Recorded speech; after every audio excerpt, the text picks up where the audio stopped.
하나님 말씀 우리 함께 보도록 하겠습니다. 베드로후서 3장 17절에서 18절 말씀입니다.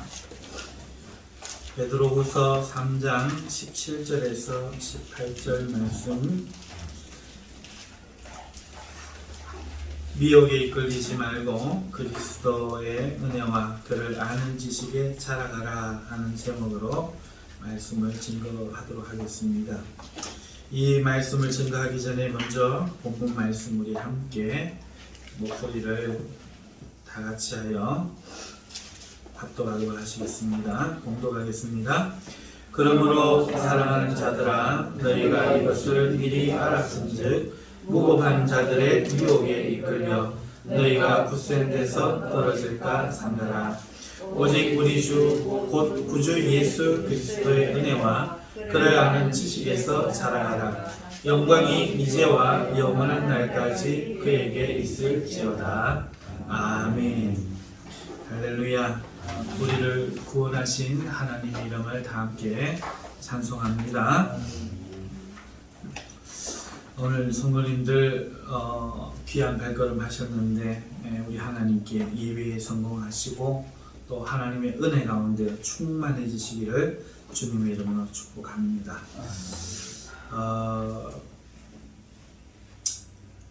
오늘 이 성경 봉독을 하시면서 이런 생각하셨을 것 같아요. 지난주 설교 본문에서 왜 갑자기 훌쩍 건너뛰어서 베드로후서 마지막 장절에 이르렀을까 생각하시는 분도 계실 텐데요.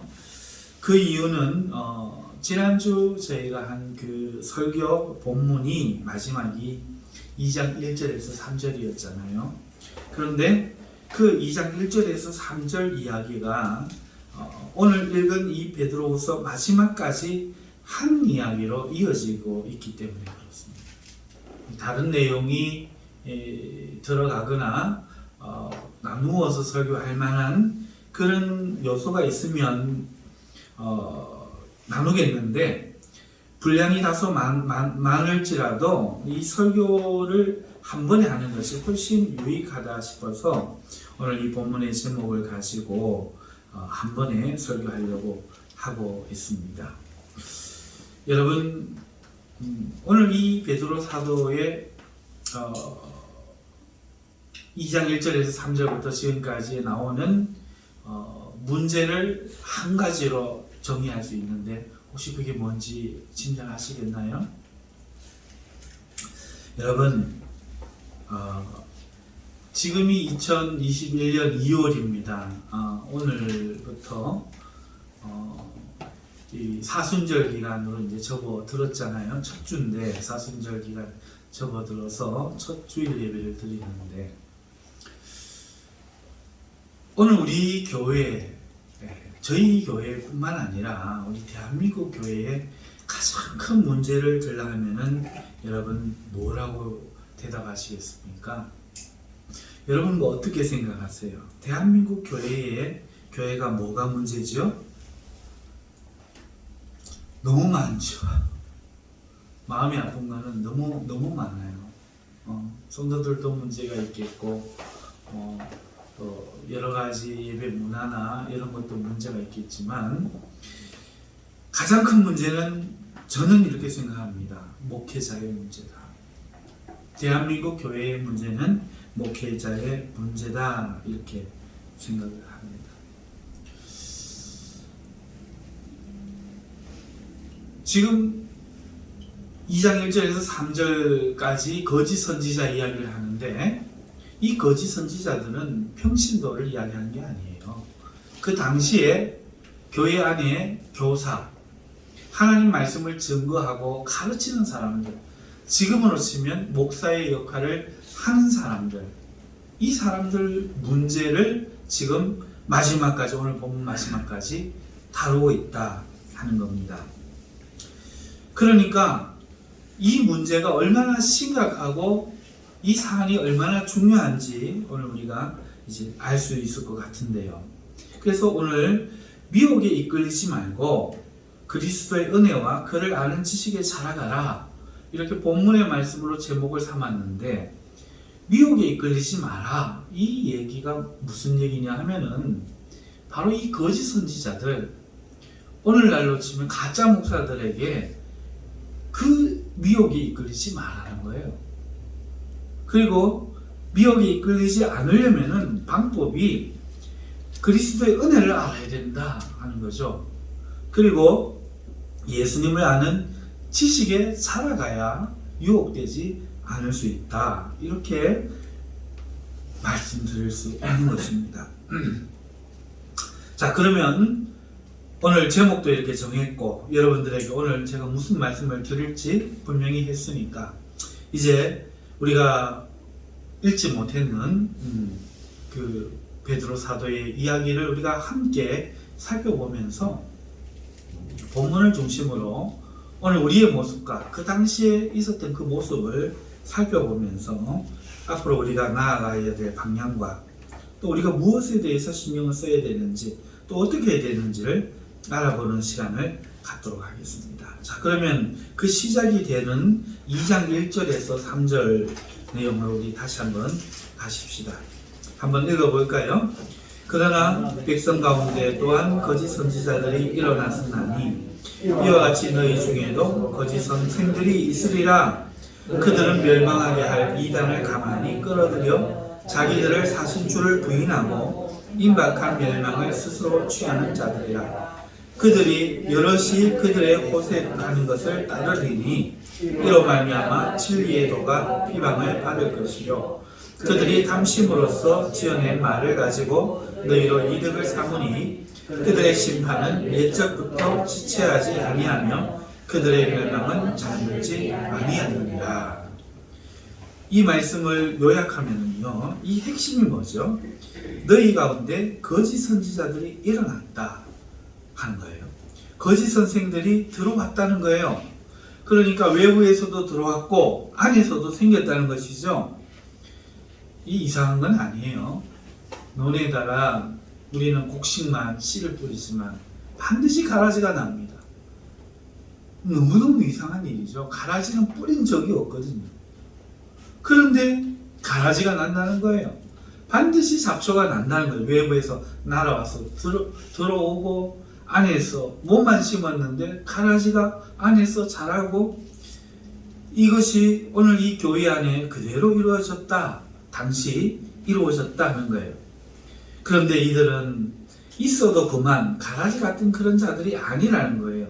성도를 멸망시킬 이단 사상을 교회 안으로 가만히 끌어들이고, 그뿐만 아니라 교회 안에서 여인들과 물란한 관계로 주님의 진리까지 함께 비방을 받게 하는 그 호색으로 사람들을 이끌고 있다는 것이죠. 그래서 주님의 심판을 앞당기고 있다. 여러분, 지금 얘기하는 게 아닙니다. 2000년 전 이야기하는 겁니다. 문제는 이들이 거짓 선지자라는 건데요. 여러분, 성도가 이 어둠으로 표현되어진 이 세상을 걸어갈 때 그 길을 비추는 유일한 등불이 있다고 했습니다. 뭐죠? 하나님의 예언의 말씀인 성경이 그것입니다. 그런데 문제가 뭐냐 하면 그들이 이 성경을 그릇되게 가르친다는 거예요. 거짓되게 가르친다는 거예요. 이단 사상을 가지고 가르친다는 거예요. 그럼 어떻게 되겠습니까? 무슨 일이 일어날까요? 그래요. 성도들이 대단히 위험한 처지에 놓인 겁니다. 이게 별 대수롭지 않은 문제가 아니라 사느냐 죽느냐 하는 이런 문제라는 겁니다. 그렇기 때문에 이것을 못 깨닫으면 어떻게 되겠어요? 그래서 베드로 사도가 이를 깨닫지 못하는 것에 대해서 오늘 이렇게 길게 깨우쳐주기 위해서, 일깨워주기 위해서 말씀을 쓰고 있다는 것이죠. 이 거짓 선지자들, 거짓 선생들은 불경을 가지고 이야기하는 사람들이 아닙니다. 성경을 갖고 이야기하는 사람들이죠. 하지만 성경을 갖고 이야기해도 그들은 결코 진리에 관심 있는 자들이 아니에요. 그들의 마음은 그들의 마음에는 오직 성도들 돈으로 보는 거예요. 돈밖에는 관심이 없는 거죠. 성경은 이렇게 말합니다. 그들은 당신 때문에 지어낸 말을 가르침으로써 성도들에게 유익을 얻고자 한다. 이렇게 오늘 본문에 읽은 말씀에 말하고 있지 않습니까? 그러니까 그들은 이 하나님의 말씀, 이 가르치는 일을 복음을 위해서, 하나님 나라를 위해서 하는 게 아니라 돈벌이 수단으로 여긴다는 거예요. 그러한 이유로 성경을 공부하고 또 성도를 이득의 도구로만 생각하는 거잖아요. 이 이야기가 2000년 전에 있었던 이야기라는 겁니다. 성도 여러분, 참 이런 이야기를 할 때는 참 조심스러워요. 정말 조심스럽습니다. 오해를 하시는 분도 있고 거꾸로 들으시는 분도 있고 또 우리의 허물을 이야기하는 것 같아서 참 불쾌할 때가 많죠. 특별히 이 설교 초반에 이런 이야기를 하려고 하니까 제 마음이 참 조심스러운데, 불행하게도 오늘 이러한 일들이 우리 가운데 버젓이 있는 것이 사실입니다.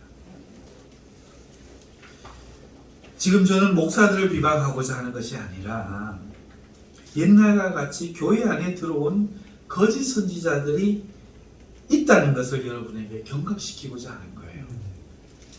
그런데 우리는 그 사실을 대단히 중요하게 안 여기고 있는 이 위기를 지금 일깨워 드리고 싶은 마음에서 지금 이 말씀을 드리지 않을 수가 없는 겁니다. 오늘 이 1절에서 3절에 말한 이 거짓 선지자들이, 성도를 돈으로 보는 사람들이 교회를 볼 때 왜 교회 안에 들어오느냐 하면은 그들의 눈에는 이 교회가 임자 없는 돈으로 보이기 때문에 그래요. 신학을 하고요, 목사 안수를 받기만 하면 이상하게 하나님의 백성들이, 성도들이 그를 하나님의 종이라 믿어요.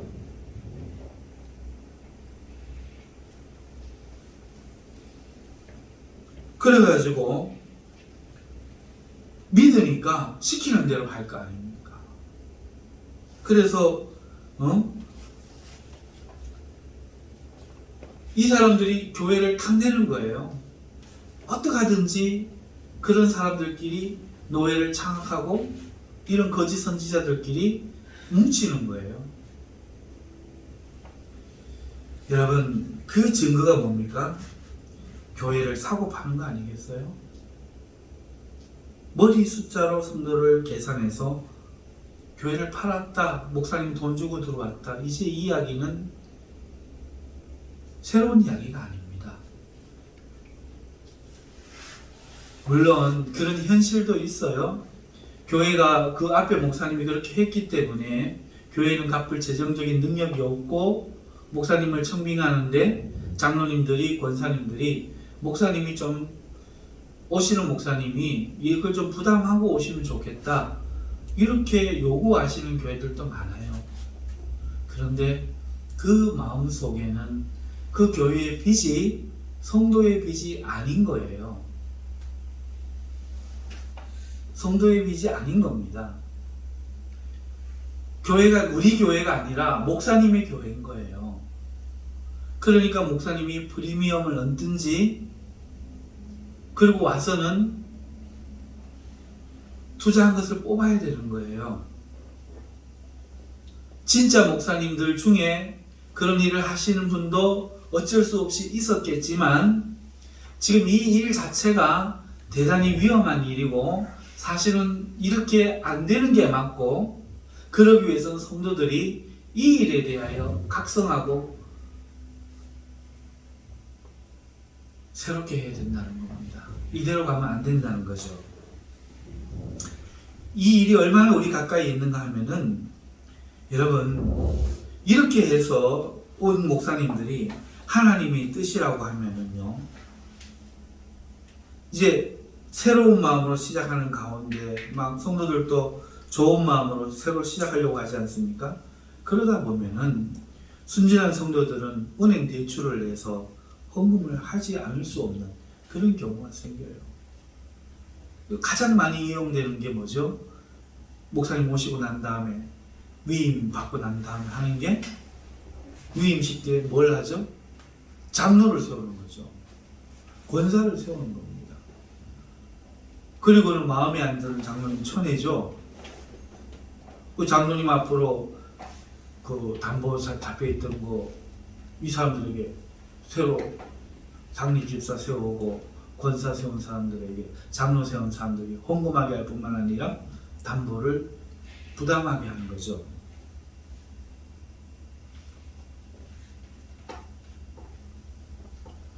이렇게 한 모든 교회를 욕하고자 하는 게 아닙니다. 잘 들으십시오. 거짓 선지자들이 이렇게 이런 방법으로 할 수 있다는 겁니다. 심지어 집도 팔게 합니다. 여러분, 너무 마음 아픈 이야기지만 일부 여성도들은 목사가 성적인 관계를 요구해도 이를 거부하지 못한다고 합니다.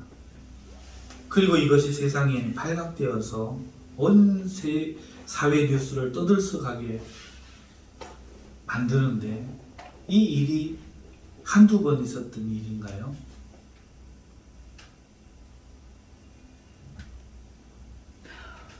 그러니까 지금 한국 교회의 문제는 목사의 문제예요.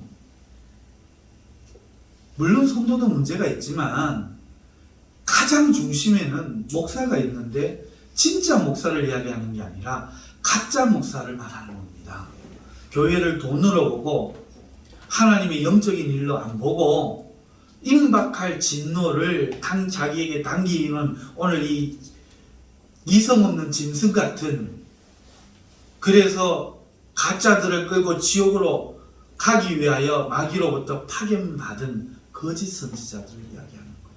그런데 참 성도들이요, 그런데도 안 깨워서 되겠습니까? 이런 이야기를 하도 듣다 보니까 이제 강단에서 이야기하면 듣기 싫어해요. 무감각해져 있어요. 성도들이 목사 때문에 교회에 대한 신뢰를 잃을 그런 지경입니다.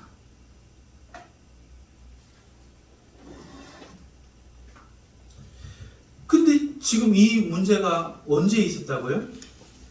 2000년 전에 있었다고요.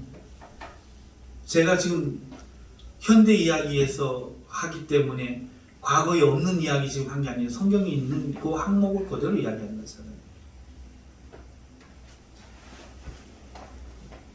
초대 교회의 싸움은 이거와의 싸움이었어요. 자, 그러면 오늘날은 왜 이 싸움이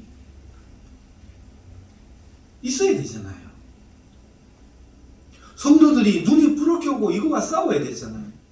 사도 베드로가 이것을 이야기를 했는데 그 당시의 성도들의 싸움이 교회를 거짓 교사들로부터 지키는 싸움이 필요했다면 오늘날 성도는 왜 그 싸움을 하지 않습니까? 왜 여기에 대해서 말을 하면 문제가 되지요? 왜 목사를, 거짓 교사를 발본색원 해서 교회에서 쳐내는 것이 신성모독이고 은혜를 모르는 일이고 성도답지 않은 일이고, 왜 이렇게 그런 이야기를 하는 것이 상스럽고 은혜스럽지 못한 일로 치부하는 일이 되어버렸죠?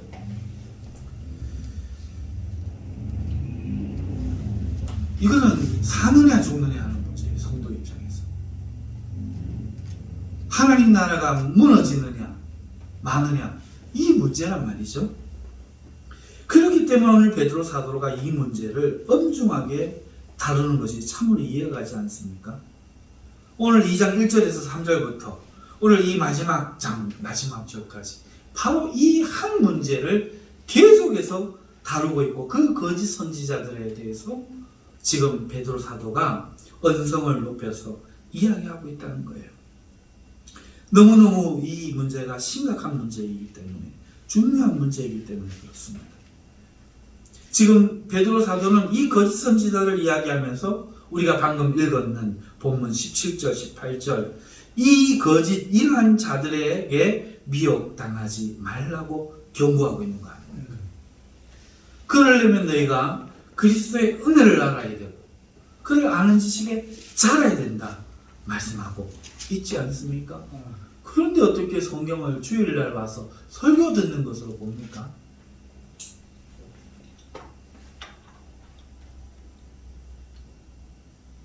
일주일 내 성경을 듣고 주일날 와서 성경 펴서 본문 몇 절 되는 게 그게 성경 읽는 거의 전부인 성도가 되면 이리가 틈타는 것이죠. 도둑이 오는 것이지요. 무지하니까 알 수 없는 것이죠. 와도. 여러분, 이 싸움은 오늘날 우리의 싸움이기도 해요. 자, 그러니 이제 이 문제에 대해서 4절부터 계속 나아가면서 그 당시에 베드로 사도의 한 이야기를 우리가 한번 계속해서 좀 살펴보십시다. 성경을 중심으로요. 4절 같이 한번 읽어볼까요? 하나님이 범죄한 천사들을 용서하지 아니하고 지옥에 던져 어두운 구덩이에 두어 심판 때까지 지키게 하셨으며, 여러분 문맥적으로 생각해보세요. 이 말씀 왜 하는 거예요? 하나님이 범죄한 천사들을 용서하지 않는 이야기를 한다는 이야기는 하나님은 용서하지 않는 존재도 있다는 거예요. 누굽니까? 대표적으로 천사였죠. 마찬가지로 이 교회를 파괴하고 더럽히는 이 거짓 선지자를 또한 결단코 용서하지 않을 것을 지금 이야기하는 거 아닙니까? 그러니 이러한 자들에 대해서 경각심을 가지고 회개하는 문제를 우리가 걱정할 문제가 아니에요. 교회는 이 문제에 대해서 단호하게 거짓 선지자들에 대해서 대처해야 된다는 것이죠. 5절 우리 같이 한번 읽어볼까요? 옛 세상을 용서하지 아니하시고 오직 의를 전파하는 노아와 그 7 식구를 보존하시고 경건하지 아니한 자들의 세상에 홍수를 내리셨으며, 여기 옛 세상은 누구죠? 바로 노아 홍수 때 세상 아닙니까? 이 세상을 용서하지 아니하시고 하나님께서 파괴하신 거예요. 그리고 오직 노아와 7 식구만 구원하셨다. 지금 이렇게 이야기하는 것이죠. 왜 그렇습니까? 옛 세상이 하나님의 뜻을 따르지 않고 하나님이 창조하신 창조의 목적대로 살지 않는 세상으로 변질되어 버렸기 때문에 그래요. 다시 말하면 한국 교회가 하나님의 뜻대로 된 그 교회가 되지 못하고 세상을 따라가고 이런 세상판이 되면 어떻게 된다는 얘기예요? 옛 세상처럼 교회를 하나님이 친히 세상을 들어서 무너뜨려 버리겠다. 없애버리겠다. 그리고 경건한 사람 하나님이 직접 구원하시겠다. 여러분 소름 돋지 않습니까? 오늘 지금 현실이 이해되지 않습니까?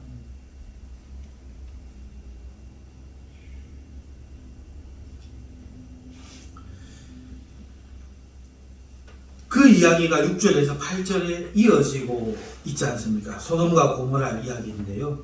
다시 말해서 교회 안에 거짓 선지자들을 보면서 진짜 성도들이 심령이 상할 거 아니에요? 이 심령이 상한 성도들을 소돔성에 머물며 심령이 상했던 롯에 비유하고 있는 거예요. 그냥 하나님이 심판하지 않겠느냐? 롯을 구원하듯이 구원하지 않겠느냐? 그 이야기를 지금 8절까지 하고 계시는 겁니다. 그리고 9절에서 10절에 경고의 말씀이 이어지는 것이지요. 주께서는 경건한 자는, 여기서 주께서는 할 때는 그냥 우리 주라고 표현하니까 자꾸 잊어버리는데요. 로드, 왕으로 생각하세요. 통치하시는 왕께서는 경건한 자는 시험에서 건지시지만 불의한 자는 형벌 아래에 두어 심판날까지 이르게 하시겠다고 지금 말씀하는 겁니다. 특별히 육체적으로 더러운 정욕 가운데 행하며 교회를 주관하신 하나님을 멸시하는 자들에게 하나님이 반드시 형벌하실 것을 경고하는 거예요. 아까 이야기한 것처럼 성경 말씀을 가르치면서 성도들을 세뇌시키면서 목사에게 충성하는 것이 거짓 선지자에게 충성하는 것이 하나님께 하는 것이냐 하고 대항하지 못하게 세뇌시켜 놓고는 일부 사람들에게 호색함으로 이끌고 있는 자들이 있다 하는 겁니다. 여러분, 이 사람들의 특징이 10절에 나와요. 10절을 한번 이렇게 보시면은요, 그 특징이 나오는데 그 특징이 뭡니까? 이들은 당돌하고 자긍하며 떨지 않고 영광 있는 자들을 비방하거니와, 이렇게 말하고 있습니다. 거짓 선지자들 말하는 거죠. 여러분, 같은 본문을 개역한 거예요. 그 이전 성경에서는 이렇게 번역했어요. 이들은 담대하고 고집하여 떨지 않고 영광 있는 자를 회방하거니와. 그러니까 당돌하다는 것은 담대하다는 뜻으로 같이 해석한 거예요. 당돌하다, 담대하다. 담대하게 자긍하다는 말은 고집세다는 말로 했잖아요. 스스로가 옳다, 이게 내가 옳다, 자기가 옳다라고 주장을 하면서 비방한다는 뜻이 회방한다는 뜻 아닙니까? 하나님의 은혜의 일들을 회방한다는 거죠. 신념에 차 있다는 겁니다. 요약하자면 이 거짓 선지자들은 하나님에 대해서 두려움을 안 느끼고 자신이 마치 제왕이라도 된 듯이 자긍하고 담대하며 하나님의 은혜가 있는 자들을 회방하고 비방한다는 거예요.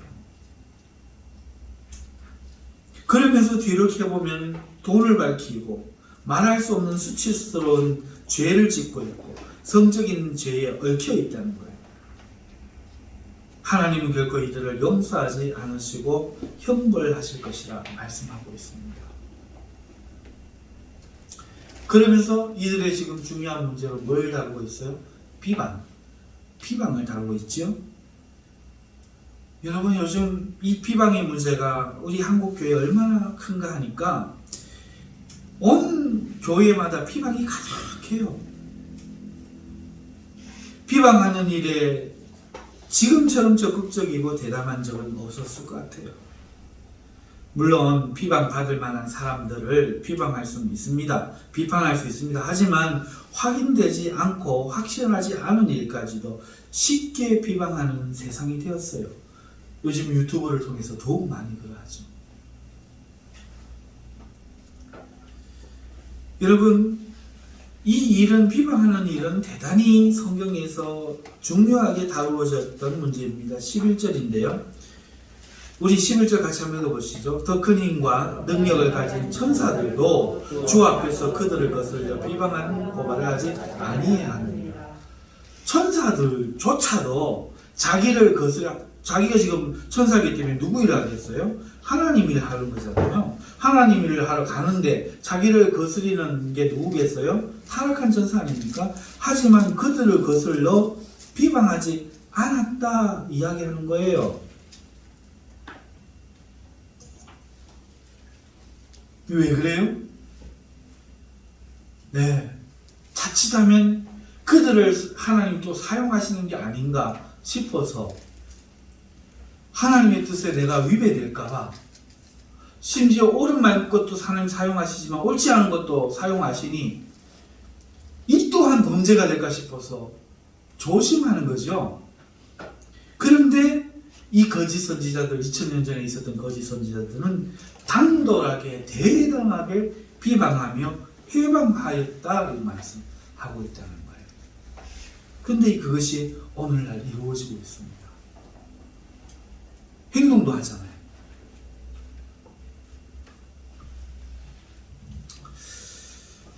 이 사람들은요, 그러면서 보면은 자기의 어떤 유익을 구해요. 그것이 돈벌이가 되는 것이죠. 신기하게 그렇습니다. 요즘 세상이 그렇습니다. 유튜브도 수익과 관계없지 않잖아요. 어마어마한 돈을 번다고 합니다. 여러분, 이 사람들, 이 거짓 선지자, 지금 유튜브 하는 목사님들이 다 잘못됐다 그 얘기하는 거 아닙니다. 그 중에 이런 사람들도 있다는 겁니다. 그들의 길이 어떤 길인지 15절에서 16절에 나와 있는데 바로 발람의 길이라 말하고 있는 거예요.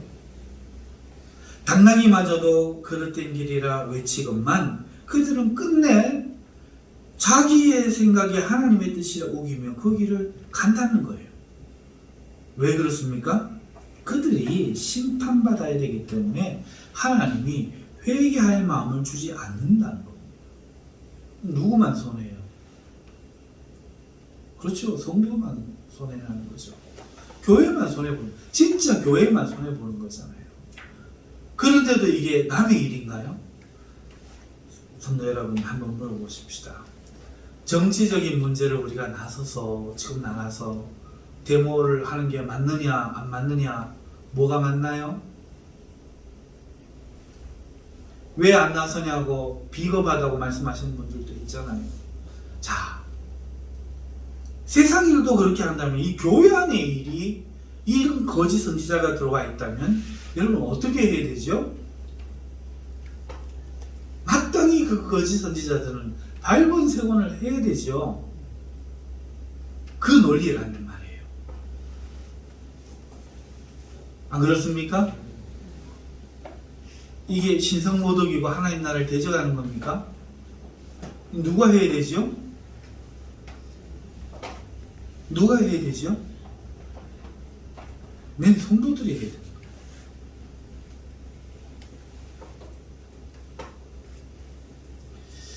이들은 발람의 길을 가는 거예요.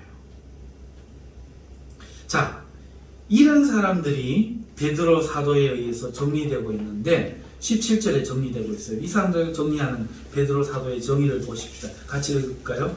이 사람들은 물 없는 샘이요 광풍에 밀려가는 안개니 그들을 위하여 캄캄한 어둠이 예비되어 있나니.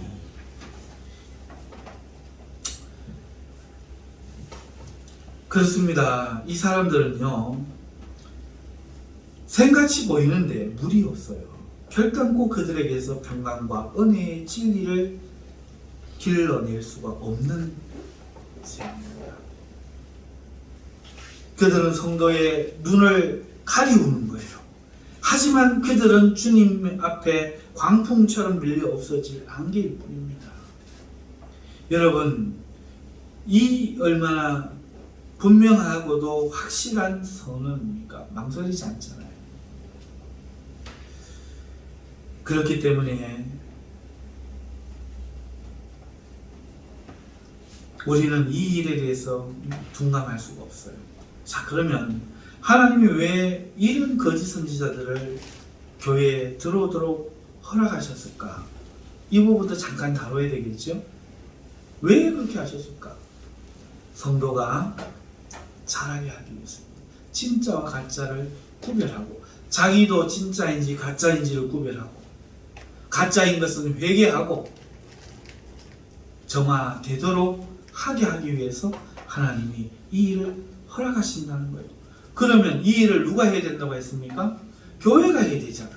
그러니까 성도들이 당연히 하나님을 아는 일에 잘해서 이런 목회자, 거짓 교사들을 구별해 내야 한다는 겁니다.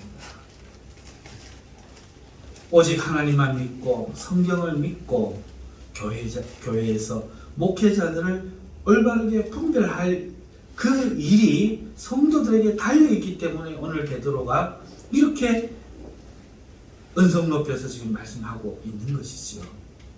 지난주에 제가 설교를 드린 이유가 이것 때문이에요. 만일 이것을 하지 않고 이것을 신앙으로 착각한다면 다음과 같은 일이 있을 거예요. 그게 18절에서 22절 내용이지요. 18절에서 22절 내용을 보면은 그들이 허탄한 자랑의 말을 토하며 교회 안에서요, 자기만 자랑하는 거예요. 계속 그릇되게 행하는 사람들에게 겨우 피한 자들을 음란으로서 육체의 정욕 중에서 유혹합니다. 여기서 음란이라는 것은 두 가지 다 해당될 수 있겠죠. 성도를 세상에 정신 팔리게 하는 것과 또 진짜 이 육체적인 어떤 그런 것들을 포함하는 이야기죠. 그들에게 자유를 준다 하여도 자신들은 멸망의 종들이니 누구든지 진짜는 이긴 자의 종이 자기 종으로 삼는다는 거예요. 결국은 자기 말 듣는 사람. 만일 그들이 우리 주 대신 구주 예수 그리스도를 알므로 세상의 더러움을 피한 후에 다시 그 중에 얽매이고 지면 그 나중 형편이 처음보다 더 심해진, 이거 누구 얘기예요? 그 사람들 말을 듣는 분별에 대해서 쫓아내지 못하고 있는 바로 성도 이야기했잖아요. 예수님 믿고 더 나빠진다, 더 형편이 나빠진다. 우리 한국교회에 이렇게 형편 나빠진 성도들 많을걸요? 의의 도를 안 후에 받은 거룩한 명령을 저버리는 것보다 알지 못하는 것이 도리어 그들에게 나으리라. 참된 속담에 이르기를 개가 그 토하였던 것에 돌아가고 돼지가 씻었다가 더러운 구덩이에 도로 누웠다 하는 말이 그들에게 응하였도다. 오늘 왜 우리 교회들이 이렇게 비참해지느냐 하면 이런 이유예요. 저도 부끄럽고 두려움 많이 느껴요, 이 말씀 앞에. 그러면서 옛날에 우리 겪었던 이야기가 생각이 나요. 우리 사모님이 저 뒤에 앉아 계시는데, 우리 사모님은 뭐 자랑할 게 그렇게 많지 않았어요. 저도 그렇지만 뭐 학력도 없었고 재산도 없었고, 그런데 사모님은 찬양을 잘해요. 음악적인 그런 소질이 좀 있어서 우리 교회에 목사님 오셨는데 50을 시키는 거예요. 50 아시죠? 몸 찬양이라고 예전에 유행했을 때. 그래서 마하나임 50 찬양단 해가지고 찬양을 하는데요. 사모님 보고 하라니까 하나님 일인 줄 알고 뭔가를 기여하게 됐으니까 아주 열심히 하셨는데, 목사님이 예를 들어서 고향교회에 아주 성공한 어떤 목회를 잘하고 있는 우리 교회에서 배출된 목회자다 하고 가셔서 설교를 하시는, 우리는 거기에 동원돼서 가서 음악에 맞춰서 이러고 있는 거예요. 오면서 자조한 마음이 들었어요. 내가 이러려고 교회 다니는가? 박근혜는 아닌데. 아무튼 그런 생각이 너무 많이 들었어요. 우리 성도는 목사의 닭갈인가?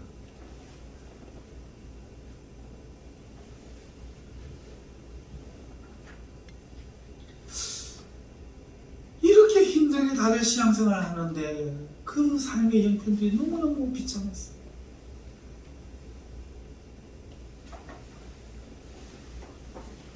여러분은 이런 기억이 없으신가요?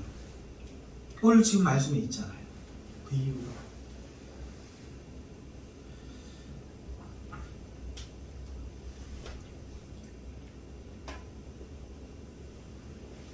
자, 이러한 사람들은요, 이 사람들, 이 성도들에게 지금 그렇기 때문에 거짓 선지자들은 분별해 내야 되겠지만 성도는 구원해 내야 되지 않겠습니까?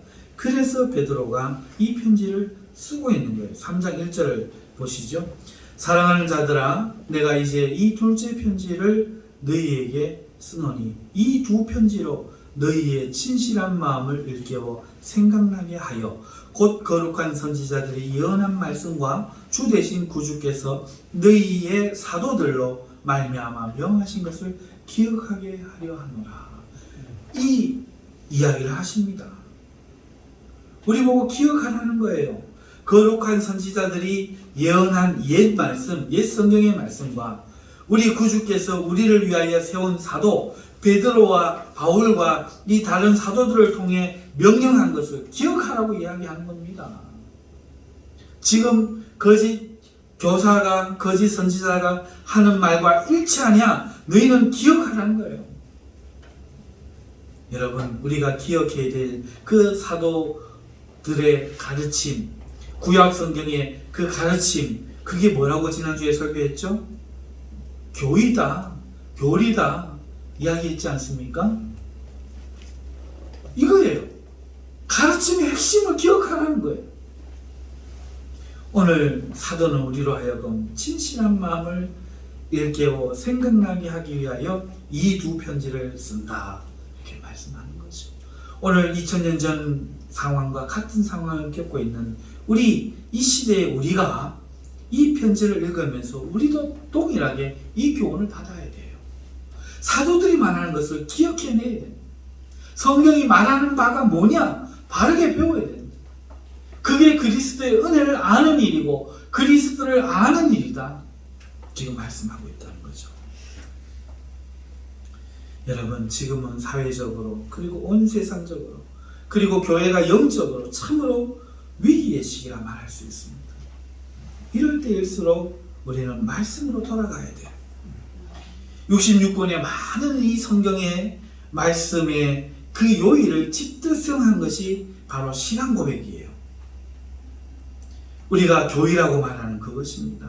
초대교회가 400년에 걸쳐서 이 거짓 선지자들과 싸우며 이 교회의 기초를 쌓았고 중세 청년의 그 암흑을 통해서 은혜의 교리를 종교개혁 때 완성해서 우리에게 이 교리가 지금 우리 손에 주어져 있는데 아무도 이것을 안 읽어요. 교회에서 성경 공부를 할 때만 읽어요. 성경을 다 읽지는 못하도 신앙 고백서 한 권 정도는 2번이고 3번이고 읽어서 내가 믿는 바가 뭔지, 교회가 뭔지, 성령이 뭔지, 믿음이 뭔지, 이단이 뭔지 분명히 알고 성경도 보고 교회도 판단하고 해야 되는데 내 신앙도 지켜야 되는데 이것을 안 한다는 거예요. 그렇게 안 하면 18절에서 22절을 본 것처럼 우리는 그들에게 먹혀버린다는 거죠. 거짓 선지자들이 교회를 삼키는 이유는 우리의 무지 때문입니다. 그러면서 이 거짓 선지자들은 재림에 대해서 2가지 태도를 보여요. 첫째는 재림을 절대로 말하지 않습니다. 3장 3절에서 7절의 내용이 그거잖아요. 먼저 이것을 알지니 말세에 조롱하는 자들이 와서 자기의 정욕을 따라 행하며 조롱하여 이르되 주께서 강림하신다는 약속이 어디 있느냐. 이거 좀 바꾸어 말하면 이런 거죠. 재림 가지 말고 오늘을 살아라. 한 그루의 사과나무를 심어라.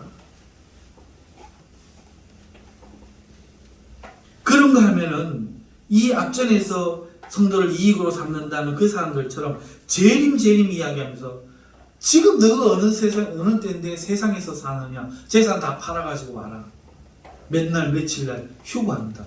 이런단 말입니다. 이 두 부류가 이들의 특징이에요. 반대로 나타나는 현상일 뿐이에요.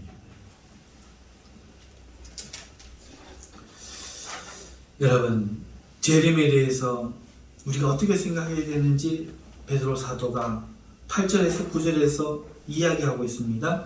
사랑하는 자들아, 주께는 하루가 천년 같고 천년이 하루 같다는 이 한 가지를 잊지 말라. 재림을 잊지 말라는 거죠.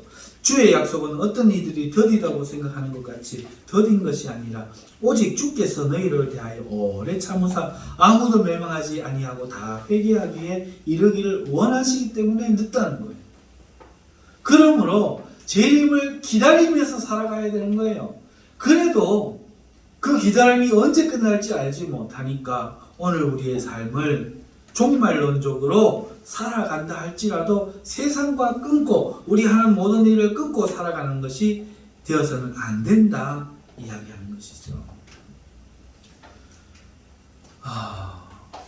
세상 재림이 없다고 말하면서 성도들이 자신이 다니는 교회에 많이 출석하여 세상에서 돈을 많이 벌어서 오도록 양어장 관리를 하는 사람도 거짓 선지자고, 세상에 몰두하면 안 된다, 다 팔고 와라 하는 자도 거짓 선지자라는 거예요. 사도 바울은 이에 대해서 뭐라고 얘기했죠? 너희가 구걸하지 않기 위하여, 빌어먹지 않기 위하여 너희 손으로 일을 하고, 그 일한 것으로 뭐 하라 그랬습니까? 형제를 먹이라 그랬잖아요. 우리가 왜 직장에 나가서 돈을 법니까? 왜 돈 벌어요? 그걸 벌어가지고 오늘 나 먹고 내 옆에 저 박 지사님 혹여라도 허리 다치고 누워 계시면 먹이려고, 같이 먹으려고. 그게 재림을 기다리는 신앙이에요. 그런데 거짓 선지자들은 그렇게 되면은 안 되잖아요. 그래서 성도들이 세상에서 부를 축적하게 하든지 아니면 일확천금 꿈꾼 사람 다 팔고 들어오게 하든지 둘 중에 하나를 한다는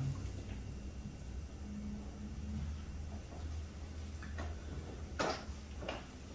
자, 이 문제가 여기까지 3장 10절까지 이렇게 다루어지고 있습니다. 그러면서 이제 베드로 사도의 마지막 권면이 이어지는데 11절이에요. 같이 한번 읽어보십시다. 이 모든 것이 이렇게 풀어지리니 너희가 어떠한 사람이 되어야 마땅하냐. 이렇게 풀어지는, 자, 이렇게 너희가 이해되지 않느냐는 거예요. 그러면서 너희는 이제 어떠한 사람이 되어야 마땅하느냐 질문하는 거예요. 이 상황이 이러면 너희는 이제 어떤 사람이 되어야 되겠느냐 묻고 있다는 것이죠. 여러분은 어떤 사람 되시겠습니까? 교회 안에 거짓 교사들이 들어와 여러분을 이익을 삼고 멸망시킬 거짓 예언을 들여와서 가르치는데 어떻게 하시겠습니까? 유튜브 며칠 전에 보니까 어떤 교사 세 사람 나오고 여전도사 한 사람하고 여교사 둘이가 나와갖고 동성애에 대해서 가르치면서, 동성애를 해도 행복한 사람들이 있는데 있을 수 있지 않겠어요? 근데 그걸 다 틀렸다고 말하는 건 잘못 아닙니까? 이렇게 인터뷰를 하더라고요. 여러분 어떻게 해야 되죠? 모르니까 회개할 때까지 기다릴까요? 장로님, 몰라서 그런 거니까 회개할 때까지 기다려야 됩니까? 여러분 이제 말씀해 보십시오. 제가 그렇게 가르치면 어떻게 하시겠습니까? 네, 그때는 돌아보면 안 됩니다.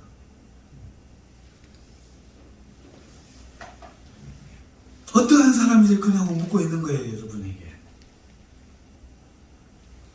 자, 그러나 먼저 쳐내기 전에 내가 진리를 분별해야 되겠죠. 그래서 베드로 사도가 권면하고 있는 겁니다.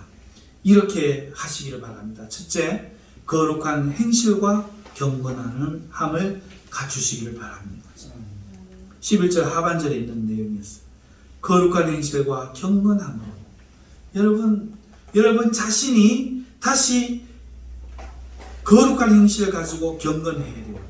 여러분 이 거룩한 행실을 하니까 뭐라고 생각하세요? 놀지 않고 노래 부르지 않고 춤추지 않고인 줄 아세요? 성경에서 거룩한 행실은 성경을 들여다보는 거예요. 성경에서 경건은 기도하는 겁니다. 말씀드리고. 그래서 다시 거룩한 이 행실과 경건함으로 하나님의 날이 임하기를 바라보고 라고 말했어요. 두 번째, 여러분 재림을 사모하는 사람이 되십시오. 오늘 세상을 사랑하는 사람이 되면 이 거짓 선지자들에게 속습니다. 그래서 재림을 사모하며 주님을 기다리는 사람들이 되십시오. 12절에서 13절 말씀 같이 한번 보십시다. 하나님의 날이 임하기를 바라보고 간절히 사모하라. 그날에 하늘이 불에 타서 풀어지고 물질이 뜨거운 불에 녹아지려니와 우리는 그의 약속대로 의가 있는 곳인 새 하늘과 새 땅을 바라보도다. 아멘. 여러분 하나님 나라를, 이 재림의 날을 기다려야 되는데, 그 날이 임하기를 기다려야 되는데 간절히 사모하라 그래서 간절히. 그래서 우리 마음에 그 간절한 사모하는 마음이 있어야 된다는 거예요. 그날에는요 물질이 다 녹아버려요. 이 세상이 없어져 버린다고요. 어마어마한 일이 일어난다고요. 물질이 풀어져 버린대요. 불에 타서. 마지막 세상은 불로 심판하는 거예요. 그러니까 오늘 미련 줄 게 한 개도 없습니다. 어떤 자들은 지금 이 땅 위에 주님 나라가 다시 주님 모셔서 이 땅이 안 없어지고 다시 이 땅에서 진다고 설교를 하는 사람들이 있는데 성경과 다릅니다. 원첫째, 거룩한 행실과 경건함을 갖추시고 재림을 사모하는 사람이 되십시오. 두 번째는, 세 번째는 올바른 지도자와 교회 안에서 거하시길 바랍니다. 이것이 14절에서 16절 말씀을 같이 읽읍시다. 시작. 그러므로 사랑하는 자들아 너희가 이것을 바라보나니 주 앞에서 점도 없고 흠도 없이 평강 가운데서 나타나기를 힘쓰라. 또 우리 주의 오래 참으심이 구원이 될 줄로 여기라. 우리가 사랑하는 형제 바울도 그 받은 지혜대로 너희에게 이같이 썼고 또 그 모든 편지에도 이런 일에 관하여 말하였으되 그 중에 알기 어려운 것이 들어있으니 무식한 자들과 굳세지 못한 자들이 다른 성경과 같이 그것도 억지로 풀다가 스스로 멸망에 이르느니라. 자, 지금 베드로 사도가 자기가 쓰면서 바울 사도가 쓴 걸 이야기해요. 이 앞에 이야기를 하면서 지금 이 가르침 안에 있어야 된다 이야기하는 거예요.